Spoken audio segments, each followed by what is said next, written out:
that guy Mafere, who thought he does not only own Tanzania but the whole world. Because I am later told of how the Tanganyika Law Society president calls him asking about us, and he says, we will do whatever we want with them, and there's nothing you or anyone else can do.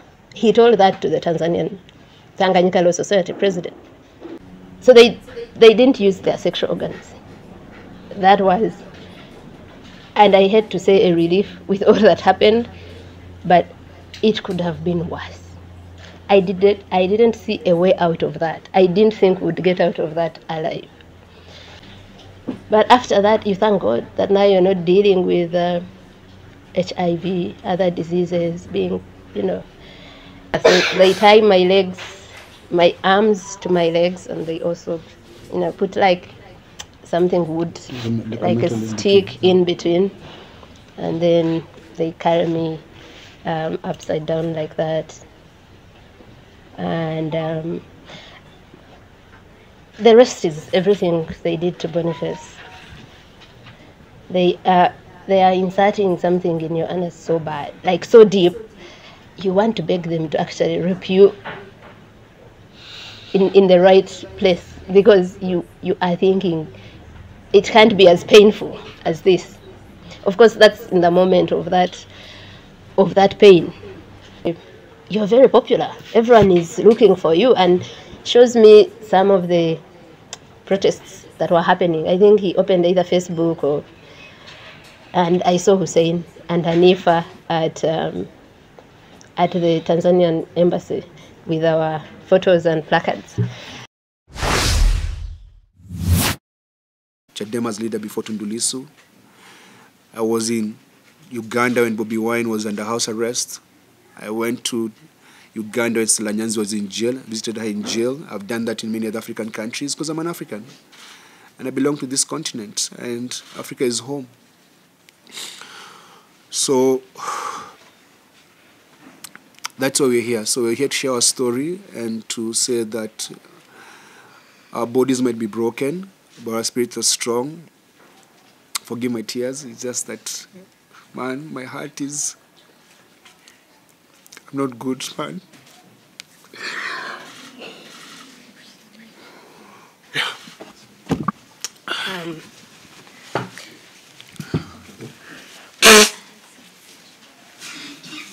So yeah, hi everyone. I think everything Boniface has said is what I went through. Of course, everyone experiences what happens to us differently. So I will just focus on a few things that I thought about during that time. So the first time they put us in that car, the car is very dark, but they thought it important to add a blindfold. It's very tinted, very dark. Where they were putting me to sit, that's in the middle chair. There were guns. They had to first remove them so that I sit. So I am seated in the middle of two people, the one woman on that squad and another man. Boniface is behind, also in the middle of two people, and there's another two people in front, so 6 people. So they blindfolded me, and I felt like I was suffocating. It was as if they have covered my nose, my mouth, and I'd never been blindfolded my whole life. What's funny is that I thought that they would come. I knew that they would come. I just didn't know it would come in Tanzania. I have lived looking over my shoulders in Uganda, where I have made so many powerful enemies because of my work.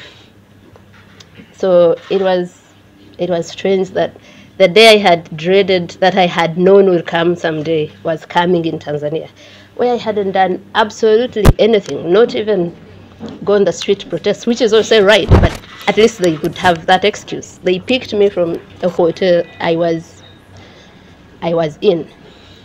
The hotel, which was shocking, was very happy to give them everything, access to our our rooms. You know, like it looked normal to them. The lawyers we went with, and it was good that we knew what was happening in Tanzania. It was good to appreciate. Because I have never seen where lawyers cannot say anything.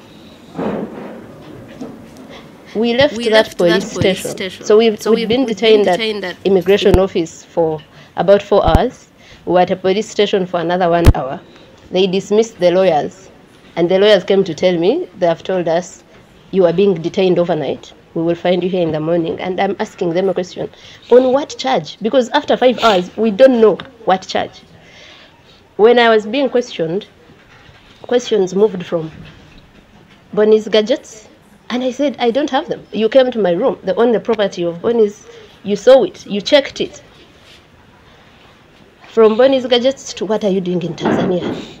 Okay, when did it become a crime to go to Tanzania?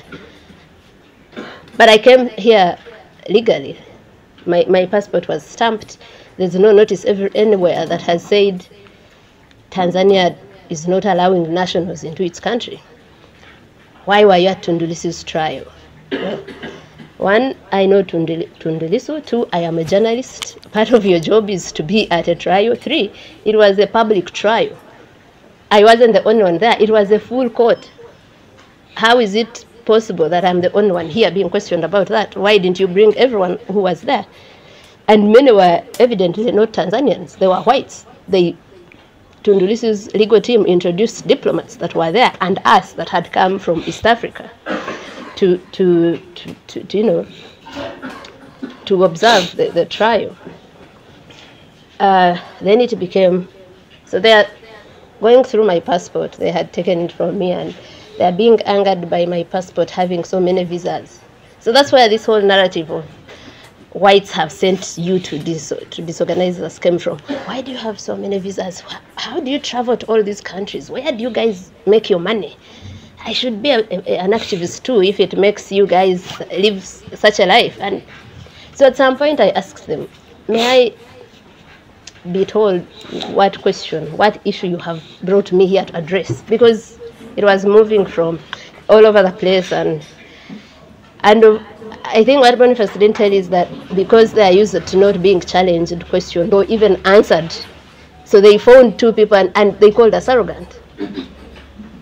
But it was confidence of, I haven't committed any crime, I know my rights, I haven't broken any law, so every time you're asking me a question, I am going to answer.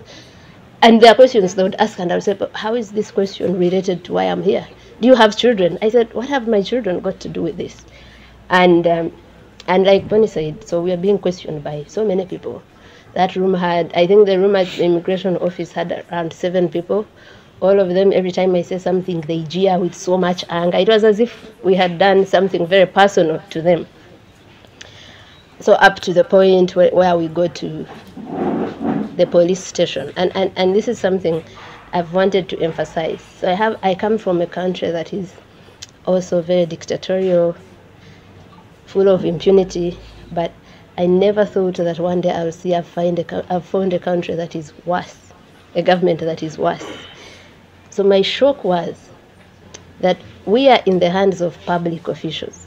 They picked us from the hotel.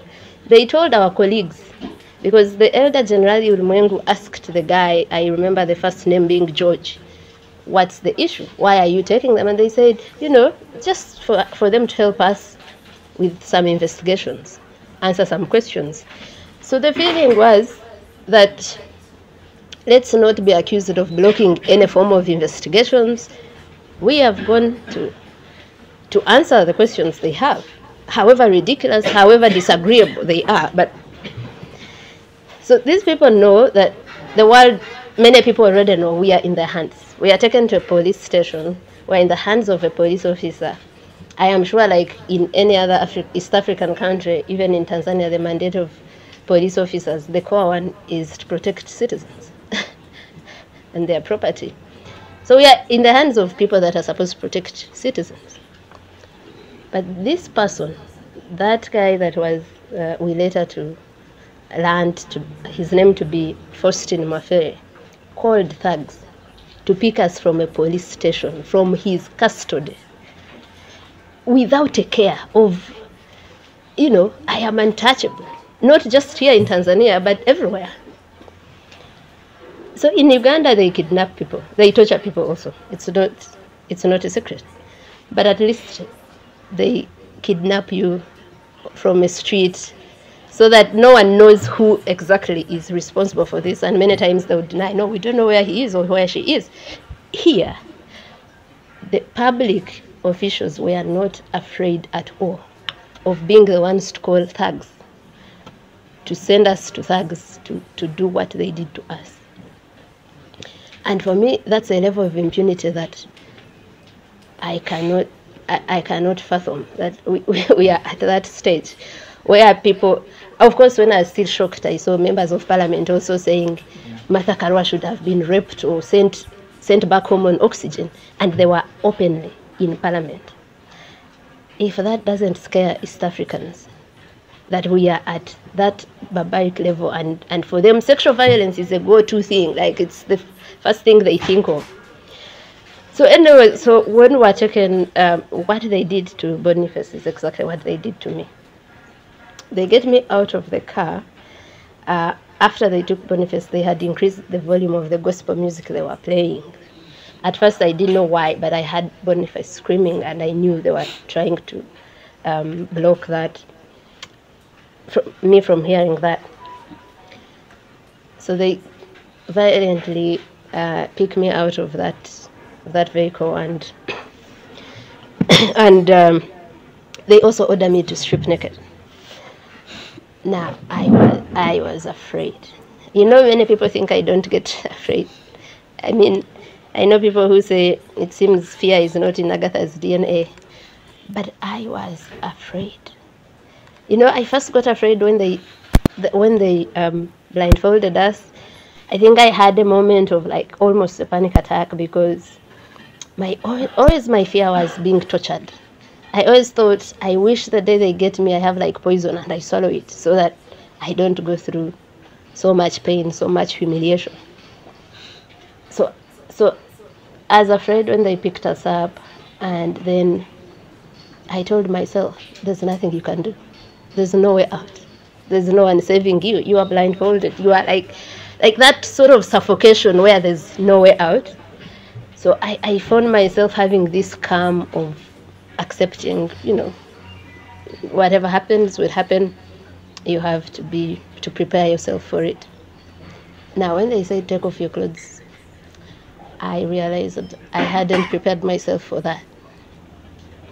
So, of course, I hesitated. I'm so afraid. It had already been clear these are not people who have come to talk to you for a conversation where you can even beg or whatever. No, they had come with one instruction: inflict as much pain as you can. So before I say anything, there's one. I remember the first blow was on my back because I didn't undress immediately.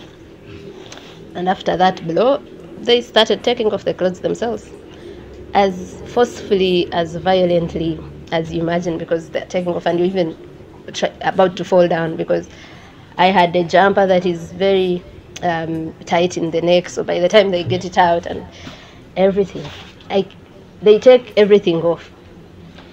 So there are layers of vulnerability. That is like the topmost. You're already in the hands of criminals, clearly. You're already blindfolded. Now you've been stripped naked. You don't know what's happening. You don't know what's in front of you in your, complete nakedness and all. So yeah, they tie me up. They first handcuff me, but before handcuffing me, they put my jumper that I was wearing to put the handcuffs on top. But still, it still left marks anyway. Yeah, so they tie my arms to my legs, and they also, put like something wood, like a stick in between, and then they carry me upside down like that. And the rest is everything they did to Boniface. They are inserting something in your anus so bad, like so deep, you want to beg them to actually rape you in the right place, because you are thinking it can't be as painful as this. Of course, that's in the moment of that pain. But after that, you thank God that now you're not dealing with HIV, other diseases, being, So they didn't use their sexual organs. That was, and I hate to say, a relief with all that happened, but it could have been worse. I didn't see a way out of that. I didn't think we'd get out of that alive. It brings me to what I have, wanted to tell the citizens of East Africa. We are alive because of you. And it's important that we've now understood that as East African citizens, we are on our own. We are on our own, and we were saved by you, ordinary people. No guns, no office, no money, no nothing. The noise everyone made. They had thought it would be like those Tanzanians that they kidnap and torture and kill, and it goes quietly. No one knows them. So I think when he's talking about his government letting him down, at least they pretended and put out a statement. Mine didn't. Because for our governments, it was good riddance. Someone else is getting rid of our headaches. Why would they care about that? But the people of East Africa who have now understood that we only have each other. We have no government. We have no police that, as constitutionally mandated, that protects their citizens. And you guys showed up so big that our tormentors, when they took me from Dar to another place, if you check the distance from Dar es Salaam to Mutukula, the border with Uganda, is about 1,480 kilometers. So I was driven that distance. This is someone who had flown into Dar with my own ticket. I had a return ticket. I showed it to them. So I think the distance being long and whatever, there's one of the tormentors who became friendly. And the day, I think this was Wednesday morning, after I'd spent half the night in a different detention center, which looked exactly like where they tortured us from. When you saw the facilities, like the toilet where they would take off the blindfold, the toilet was the same, the bucket that is in there, so it was also another government detention center. And I started refusing to eat. By this time, they were giving us painkillers to heal our injuries. Like when I said, we couldn't walk. For 3 days, I couldn't step down. The feet were so swollen. Has your skin ever become so tight that you think if you stepped on something, it would prick it or it would burst? That's how under my feet were. And we couldn't walk. So they kept giving me painkillers. They almost overdosed me on them, because I later saw the paper that had the painkillers. It was saying 1 times 2, but I think they gave it to me. There's a time they gave it to me 4 times a day. So now I realize they are interested in us going out in a better shape. So I refuse to eat, so that now it's urgent for them to let me go.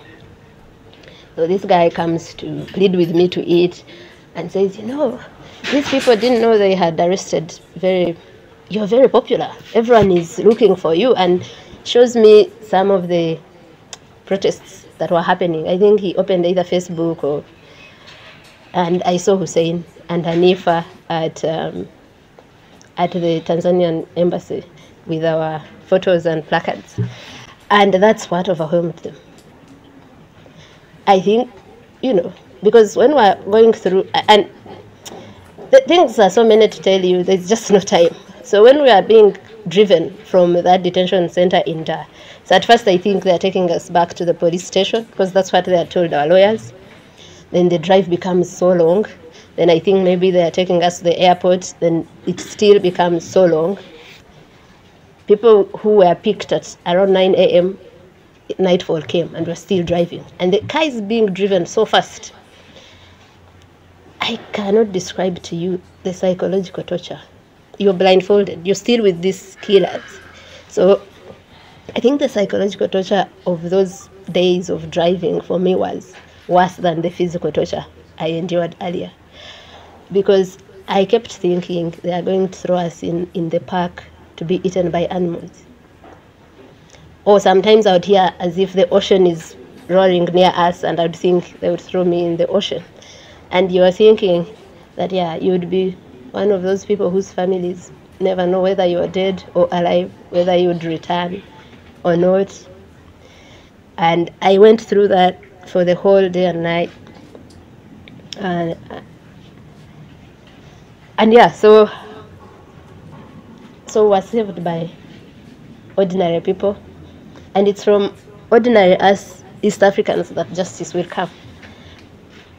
I think when everyone would ask, can we help you with something? Do you need something? Especially those that are powerful, the diplomatic community. I found so many messages on my phone from some of them in Uganda, and I would say,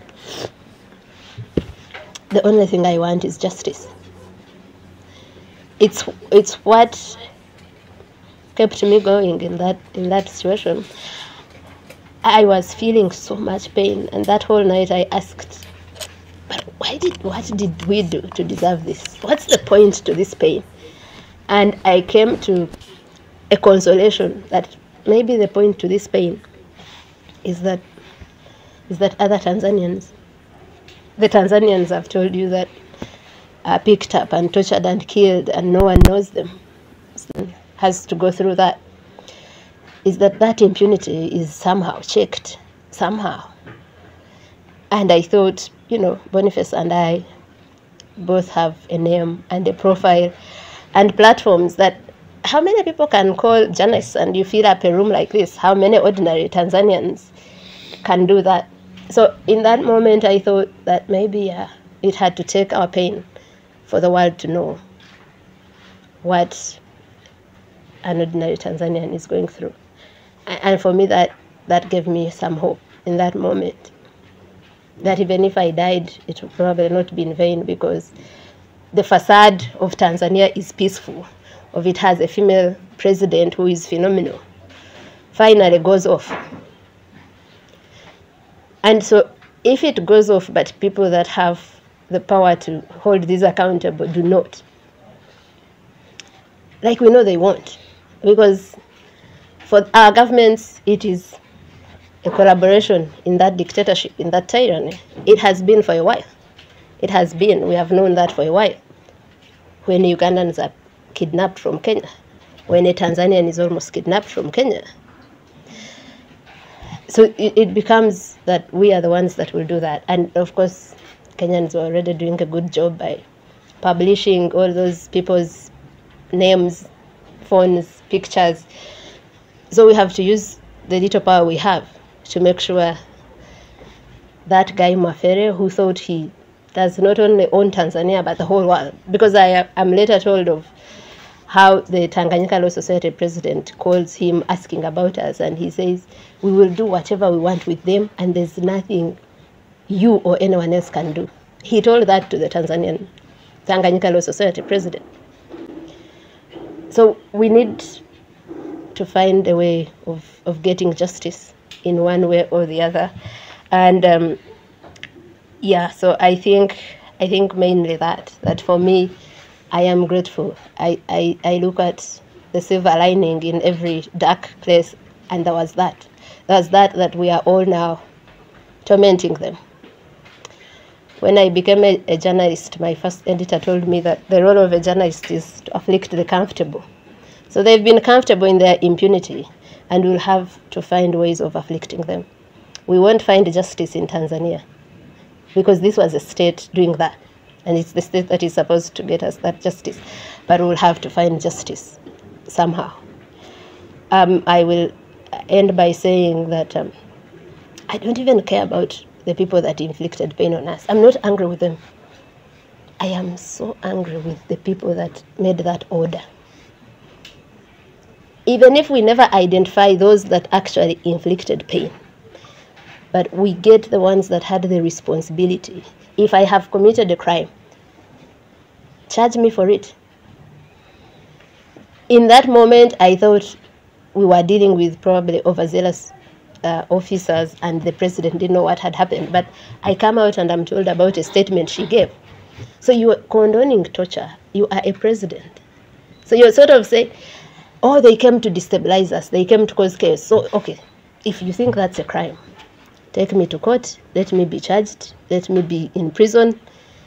But you can't be a whole head of state, a whole president, and you're going to very shamelessly, publicly condone torture, sexual violence. I'm going to stop there.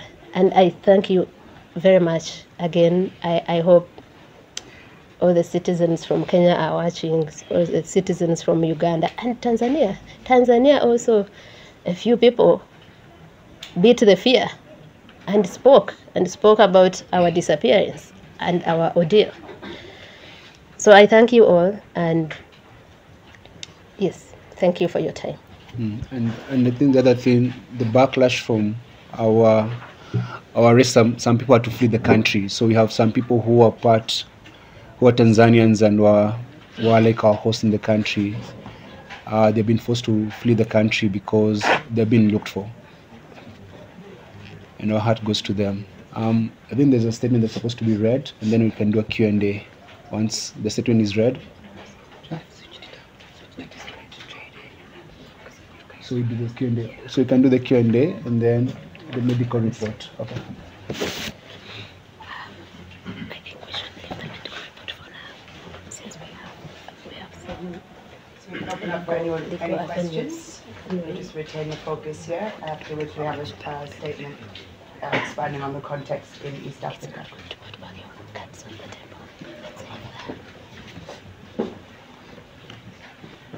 Yeah, hi, buddy, Steve from the Nation. Yes, Steve. Only for all that. Thank you. They were really looking for your phone.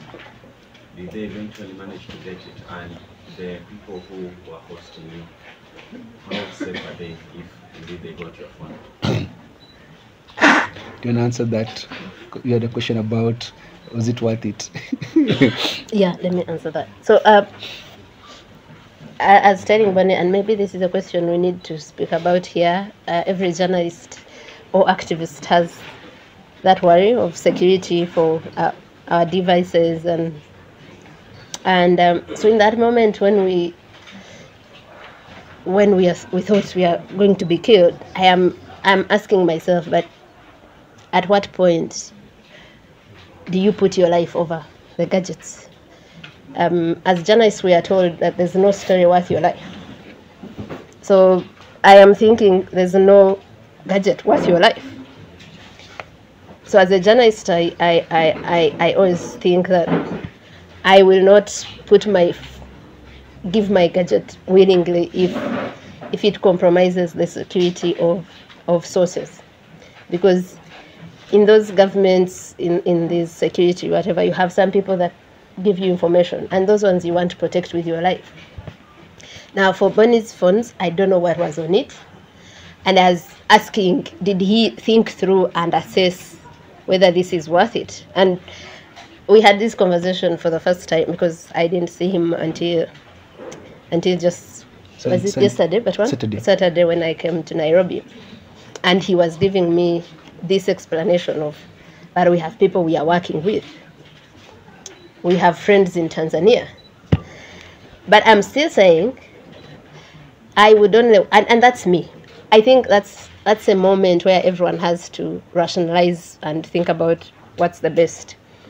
I'm still thinking people we're working with were not working on anything, any crime, any secret. If we were a rebel group that is trying to overthrow these people that should be overthrown, by the way, I would say that I don't want them to find that I was working with Manasseh or with, but there's no crime. Even if they had found that I am in Tanzania with General Ulimwengu, they wouldn't find me saying, let's keep the guns here. There's no conversation that is criminal there. yes, because we are dealing with rogue people, it might endanger them. But I just like to stand in truth. I had been very transparent from the time they asked me that this is what I'm here for. These are people who are colleagues. When they're in trouble, we show up to show solidarity. So if it was in my case, I would have said, okay, you can have them. Look at what I was doing. Look at what we agreed that let's be here for Tundu Lissu's case. But all through that, I thought that was Bonnie's decision to make, not mine. I think everyone here, even you guys, if you are in that sort of situation, it's you to think through it and assess, do maybe a cost-benefit analysis or risk analysis, if it were in my case. And I know you will never find me engaged in crime. So if my phone means saving my life, I'll give it to you. You're not going to find anything that is, yeah. So Bonnie can say, I did not think you were going to be tortured because of the phone. So I thought I'd given Agatha some of my gadgets and she passed the gadget to someone else. And my problem was if Agatha says we should give them to, then they pick that other person, then they'll pick another person, and then we'll be all arrested in the same hotel, because all of us in the same hotel. So I thought it was a risk worth taking, but I never thought they were going to torture me because my arrest was very public. So the gadgets were never found, and some brave Kenyans were able to smuggle them back to the country. Yes. But there was never any Criminal such thing. warrant also for our nothing. So it was all illegal from the start. It was an illegal process. Yes. Hi, I'm sorry for what you two went through. You've spoken about seeking for justice. And then I'm wondering, have you filed any form of complaint against the Tanzanian authorities, or are there plans to pursue any legal action? So we're filing a case in Tanzanian court. We're going to sue the Tanzanian state in Tanzania. And we are going to sue them in every other avenue. Where we will find justice is where, because the international justice process requires that you first exhaust local avenues, and we have to do that. But like I said, we cannot expect justice from Tanzania, but we want to exhaust all other avenues, regional, the EACJ, which unfortunately also sits in Tanzania. And that also makes you wonder if we'll get justice from that, the African court, and political avenues. If there are sanctions for because for me, I have been saying, let's identify these people and put them out there. If we can get sanctions for them, so we are really trying to say, let's exhaust all avenues and we see where we'll get some sort of remedy. And the lawyers have been working on that. Yeah, so we are going to go everywhere until we find where we can find justice. Yes. Can we get someone else and then yes. Hi, I'm Bentia for Radio France. Thank you so much for sharing this brilliant stories. You mentioned the lack of or delayed response from your respective governments. Do you suspect that they could have known more than what they said? Well, when Mafole began beating me at the police station with the other officers, Mafole said that he knows about me, that I was involved in the Kenyan protest, and I burnt Kenya's parliament down, and I was a troublemaker. So there was a bit of information from the torturers that could only come from Kenyan authorities. And I think for them to escalate from an arrest to torture, they had to think that my government doesn't care about us. And that's why Agatha was saying that if it wasn't for Kenyans and Tanzanians and Ugandans who spoke about our plight and our arrest, it would have disappeared forever.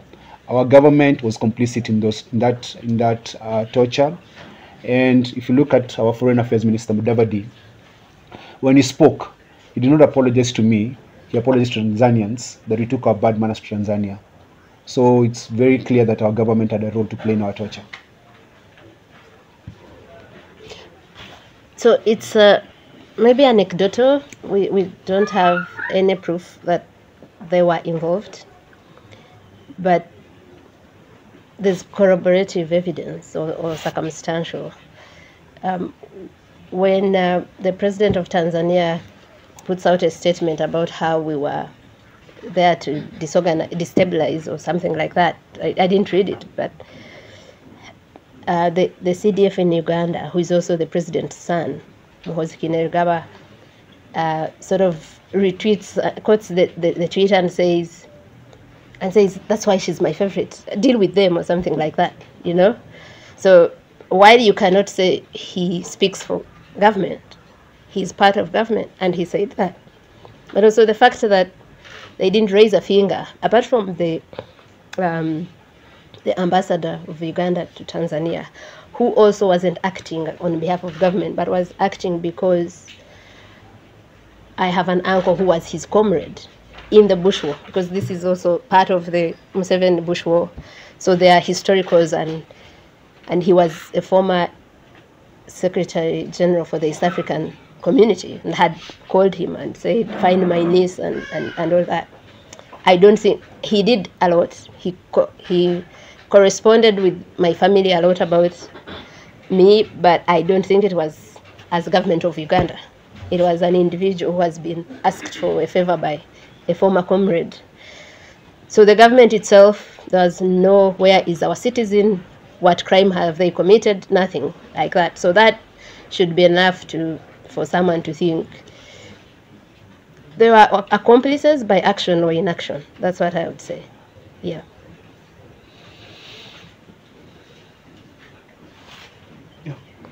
Eva from German Press Agency, DPA, thanks very much for sharing. It must have been hard. But do you think that what happened to you, and given the human rights situation in East Africa in general, that it was also as like a warning shot to any human rights activists, not only active in Tanzania, but in other countries of the region, see what can happen to you? You are not safe. Yeah, that was the purpose of that violence. To warn us, to scare us, to intimidate us, but also to send a message to whoever would like to stand up for their rights or the rights of other East Africans. And I think that's why we are here, to say that we cannot afford to be cowed, to be threatened, to be intimidated. So when they are using sexual violence, rape is associated with shame and stigma.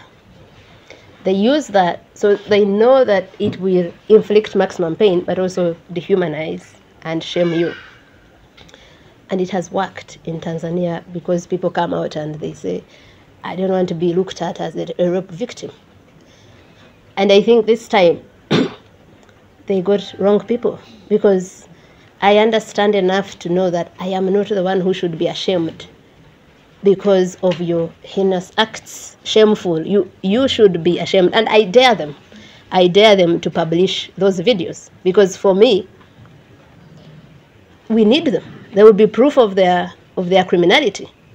Now, for you to think that you publishing a video where you're doing something as barbaric, as primitive, I am the one who should worry about it.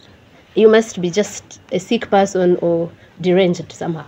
So that's why we are here, that was done to us to make sure they instill fear. They intimidate us from doing what we think is the right thing to do. It's not just right, it's necessary. We have to stand up for all of us. Yeah, so that I tell whoever that might have intimidated and slowed down that, there was going to be a cost to this, for this struggle. There's going to be a price we'll have to pay. So it is either you pay that price, or we live in this captivity forever. Yeah. Yes. There's this flowery organization in Hull, it's called East African Community, where this should never have happened because you have passports. What do you think this event speaks to the integration of the region? And do you think you'll be unbowed because you went there for Tundu Lissu, whose case again is continuing? Maybe a comment Today on at that 12. also. And what do you think of EAC? the bloc? So I think there's integration in atrocities and torture. So Museveni, Ruto, and Suluhu share a playbook on arresting dissenters and activists.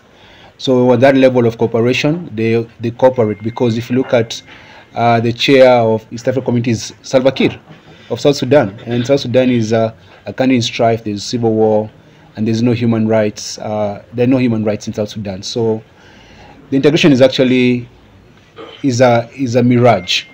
But when it comes to torture and abuse of power, they share tactics. But when it comes to economic integration, there's none.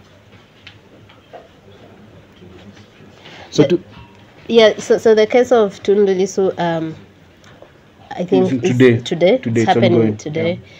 And I had a conversation with comrades about it yesterday, and I said, if no one goes there, they have achieved exactly what they wanted. But I also understand the need to re-strategize and find a safe way of still doing that. I hope, even from afar, some of the comrades are following it up to talk about it, to give it the attention it deserves. But I can assure you that, as me, Agatha, I wouldn't stop because of that. I think we will need to have this conversation and say, how do we do it without endangering ourselves, or what happening again? How do we push back? We really have to push back against that. I wasn't in position to follow it up today. Even when you're brave and in what way you need time to heal, we are still recovering from what happened. But I hope that the others are doing something about it. Yeah.